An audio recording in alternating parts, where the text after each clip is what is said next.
L'amortissement. C'est quoi un amortissement? Il s'agit simplement de la dépréciation de la valeur d'un bien. Amortissable bien sûr, parce que la loi précise les biens qui sont amortissables ou pas. Par exemple, on va dire que l'entreprise achète un ordinateur et cet ordinateur va perdre de la valeur avec le temps. Cette perte de valeur peut venir de plusieurs facteurs, l'usage, le temps, la technique, etc. Cette dépréciation de valeur pour l'entreprise doit s'enregistrer comme une charge. Et à l'actif du bilan, on doit inscrire les biens à leur juste valeur. Donc si, par exemple, un ordinateur perd de sa valeur d'une année à l'autre, chaque fois qu'on établit un nouveau bilan, on doit mettre le bien à sa juste valeur. Mais ce qui m'intéresse ici dans cette vidéo, c'est de vous montrer comment on calcule cet amortissement. Avec quelle méthode on peut calculer cette perte de valeur. Dans ce cadre, je vais vous présenter deux méthodes.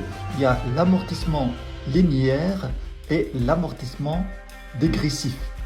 Le problème qui se pose à ce niveau, c'est que on ne peut pas évaluer exactement cette perte de valeur. C'est pour ça qu'on a des méthodes différentes. Dans la méthode de l'amortissement linéaire, on se dit par exemple, on ne va pas se tracasser de l'évaluation exacte de la perte. Par exemple, on a un PC qui va être utilisé par exemple pendant 3 ans et on va diviser par exemple la valeur de ce PC sur 3 et chaque année, on va supposer que le PC a perdu un tiers de sa valeur. Et au bout de la 3e année, on achète un nouveau PC et on recommence le processus de l'amortissement à nouveau. Mais dans la méthode de l'amortissement dégressif, on a une autre logique, c'est que un bien perd beaucoup de valeur dans les premières années de son utilisation que dans les dernières années. Pour mieux comprendre comment on calcule cet amortissement, je vais vous donner un exemple. L'entreprise achète une camionnette qui coûte 20 000 €. La durée d'utilisation de cette camionnette est de 5 ans. Donc, avec l'amortissement linéaire, chaque année, on suppose que la camionnette perd 1/5 de sa valeur.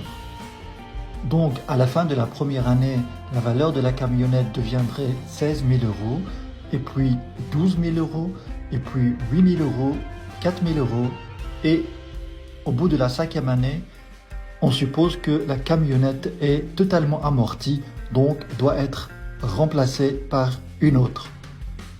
Dans la méthode de l'amortissement dégressif, on peut amortir jusqu'à 40% de la valeur du bien, mais on ne peut pas dépasser 40%. Donc la première année, la valeur du bien va se réduire de 40%, donc ça va devenir, donc la première année, la valeur devient 12 000 €, et puis la deuxième année, on applique 40% sur 12 000 €, et on aura une valeur de 7 200 €. Et l'année suivante, on applique aussi 40% sur 7 200 €. Mais dans ce cas, on va avoir un amortissement inférieur à 4 000 € qui est compté dans le cas de l'amortissement linéaire. Et c'est la deuxième règle, une fois qu'on est dans cette situation où l'annuité d'amortissement est inférieure à ce qui est compté dans la méthode de l'amortissement linéaire, eh bien, on continue avec la méthode de l'amortissement linéaire. Dans la méthode de l'amortissement linéaire, on a chaque année 4 000 € d'amortissement. Donc c'est ce qu'on va compter dans cette situation. Donc après 7 200, on va réduire la valeur du bien de 4 000 €. Donc la valeur du bien va devenir 3 200. Et puis 0, puisque 3 200 est inférieur à 4 000, donc après on amortit totalement le bien. On peut récapituler tous ces calculs dans un tableau. Par exemple, la première colonne, vous avez la valeur comptable du bien. La deuxième colonne, l'annuité d'amortissement. Et puis, l'amortissement cumulé. Et enfin, la valeur comptable nette en fin d'exercice.